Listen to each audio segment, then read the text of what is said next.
Detective Sarah Carter's boots echoed on the cold marble floors of the Victoria City Hall.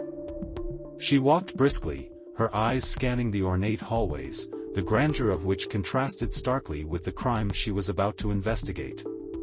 At 35, Sarah was the lead detective in the Victoria Police Department's Major Crimes Unit. Her reputation for solving the most challenging cases was unrivaled, and her sharp intellect and unwavering determination were her greatest assets. The call had come in at dawn. Mayor Robert Whittaker, a pillar of the community, had been found dead in his office. The initial report suggested foul play. Sarah's mind raced as she ascended the grand staircase leading to the mayor's office. The city was already on edge due to a recent wave of violent crimes, and the mayor's death threatened to plunge it into chaos. Sarah pushed open the heavy oak door of the mayor's office. The scene before her was one of meticulous destruction. Mayor Whittaker's lifeless body lay sprawled on the Persian rug, his eyes wide open in a final expression of terror. Papers were scattered across the room, and the antique desk was overturned. Blood spattered the walls, a grim testament to the violence that had occurred. Dr. Michael Evans, the city's medical examiner, was already on the scene, examining the body. He looked up as Sarah entered, his expression grim. "Morning, Sarah," he said. "Cause of death appears to be multiple stab wounds. Time of death was around midnight." Sarah nodded, her eyes scanning the room for any clues. "Any sign of forced entry?" "None," Michael replied. "Whoever did this either had a key or was let in by the mayor." Sarah's mind raced. Mayor Whittaker was known for his strict security measures. He would not have let just anyone into his office, especially at such a late hour.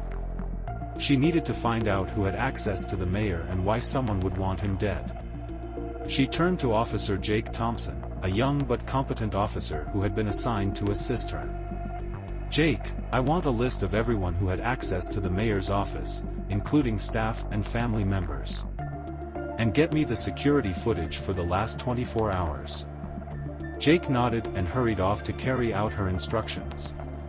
Sarah continued to survey the room, looking for anything that might provide a lead. Her eyes fell on a photograph on the wall, slightly askew. She moved closer and noticed a small safe behind it, its door slightly ajar.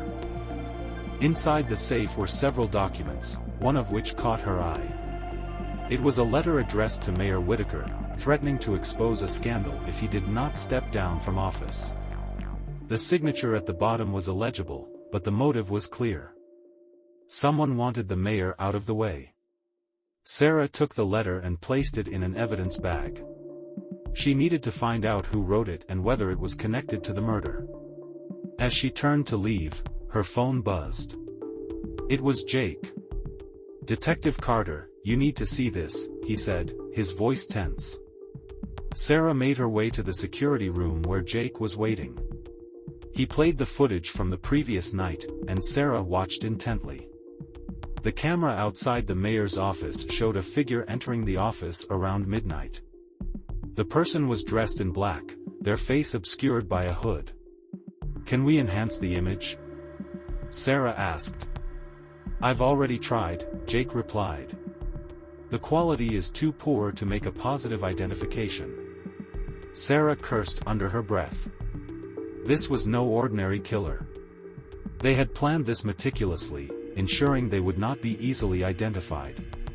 But everyone made mistakes, and she was determined to find theirs. She spent the rest of the day interviewing the mayor's staff and family.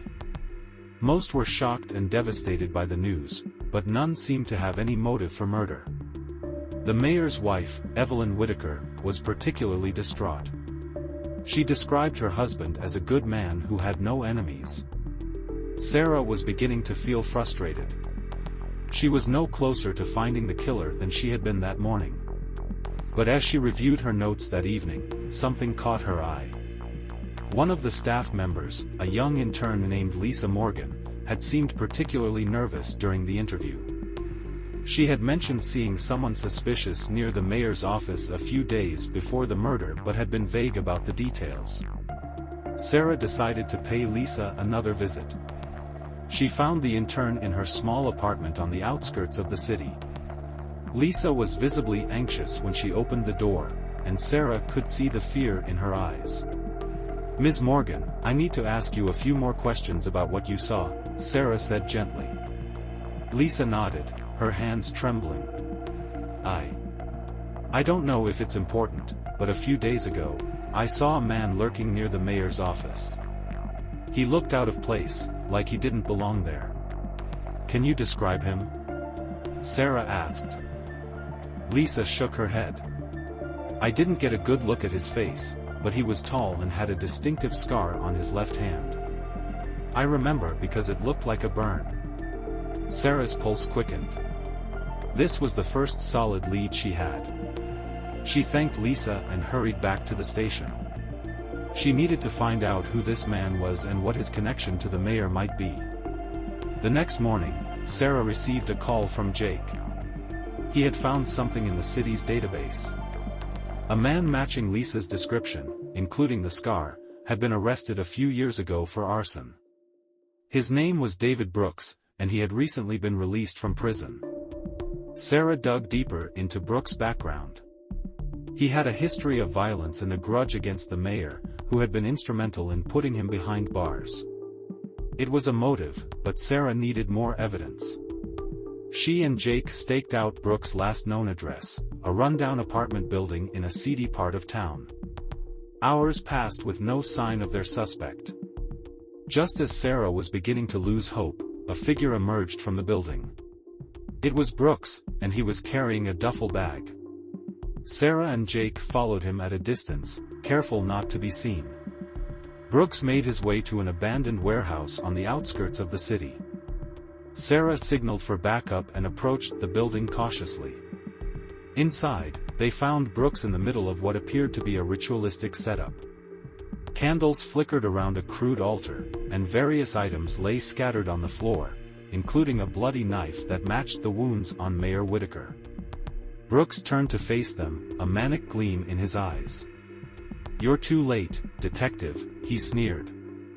The mayor got what he deserved. Sarah moved swiftly, disarming Brooks and securing him with handcuffs. As she read him his rights, she felt a sense of relief. The city's nightmare was over. Back at the station, Brooks confessed to the murder. He had harbored a deep hatred for Mayor Whitaker and had meticulously planned his revenge. The letter Sarah had found was part of his scheme to throw suspicion elsewhere. The case was closed, but Sarah knew the city would feel the impact of the mayor's death for a long time. As she walked out of the station, the evening sun casting long shadows on the streets, she resolved to continue her fight for justice, no matter how dark the path might be. Victoria would heal, and Sarah Carter would be there to ensure it stayed safe, no matter what shadows loomed in the future.